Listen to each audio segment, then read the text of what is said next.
সাম্প্রতিক সময়ে পাকিস্তান ক্রিকেটের সবচেয়ে বড় প্রশ্ন টি-20 দলে কবে ফিরছেন বাবর আজম। কিন্তু বোর্ডের অন্দরমহলে গুঞ্জন এখনই তার দ্বারস্থ হচ্ছে না টিম ম্যানেজমেন্ট। অধিনায়কত্বের বিকল্প হিসেবে শাহিন আফ্রিদির নামও উচ্চারিত হচ্ছে। তবে তারকা এই পেশারের ওপরও আস্থা নেই কোচের, বরং সালমান আলী আগার নেতৃত্বে নবজাগরণের স্বপ্ন বুনছেন মাইক হেসন।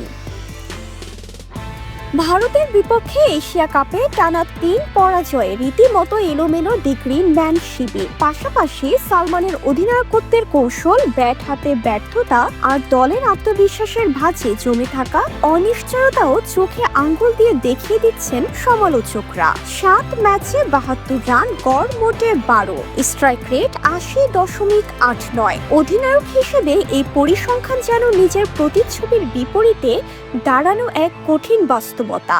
সালমানের নেতৃত্বে ৩০ ম্যাচে ১৭ জয় পরিসংখ্যান বিবেচনায় খারাপ নয়, আর সালমানের বিচক্ষণতাকে বুদ্ধিদীপ্ত বলছেন কোচ হেসন। কিন্তু ব্যাট হাতে তার যে নীরবতা, তা কেবলই দূরধ্বনি বইয়ে দিচ্ছে।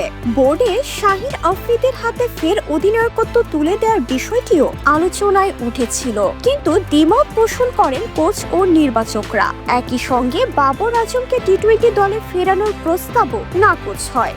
মূলত তরুণ ক্রিকেটারদের আরো সুযোগ দিতে চাইছে টিম ম্যানেজমেন্ট।